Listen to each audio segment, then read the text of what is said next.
We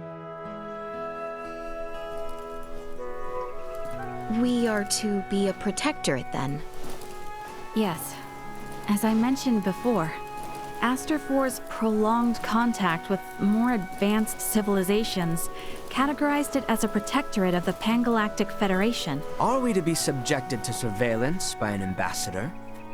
No, nothing quite as direct as that. Aster will remain under observation to prevent any unnecessary interaction with advanced civilizations until it reaches a certain threshold. Pretty imperious, aren't you? Was that not where the Federation's faults originally lie? Guess some things are hard to change. And though it might not exactly be compensation, all of you who have been subject to intense intervention now have the option to travel to any Federation system to live or study. Studying on a different planet. I must say, I don't hate the thought. Right? Agreed. But I must refuse.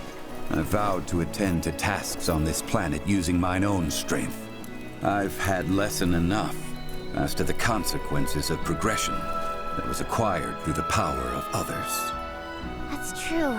If I studied medical science at such an advanced level, I'm pretty sure I could save lives all across the universe. But first and foremost, I want to treat the suffering people of this world with my own hands and using our own techniques. Our journey into the stars must be one born of our own volition. Only then will we find ourselves on equal ground with you and yours. I see. You know, you're probably right. But then, what would that mean for us? You spoke of some preservation pact? Does it forbid us from seeing one another again?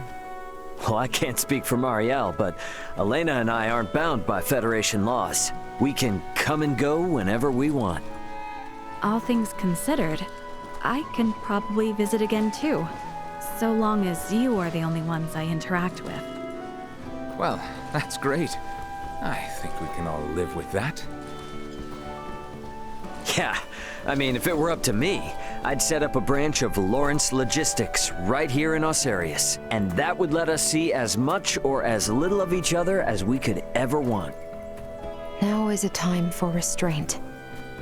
Surely, the events here have opened your eyes to the importance of the Federation's underdeveloped Planet Preservation Pact. Yeah, I get it. But come on, you gotta at least see how hard that is on a personal level. Don't be so uptight. I say this with respect to the positions of both Elena and Marielle. But, from my own view, I fail to find fault in Raymond's suggestion. Wow, Albie, can't say I expected that coming from you. Spare me. I simply speak for us all. I wonder if my ancestors also felt the same way long ago.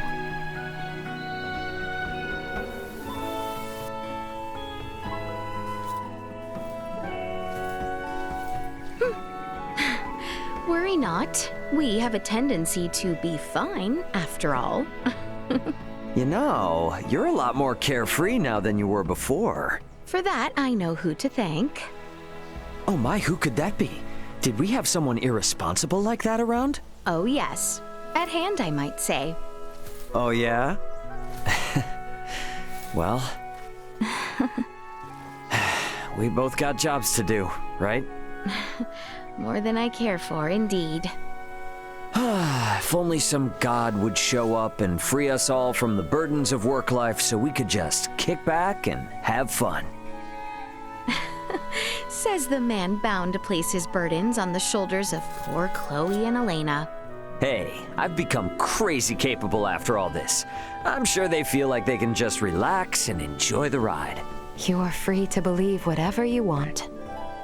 Ray? Okay, let's leave it at that. Ray, this is the Aldous. We're now in geostationary orbit. Copy that. Yep, best get going before this turns into another pick-on Ray fest. It does seem about time. This is Raymond for the Aldous. Commence transfer.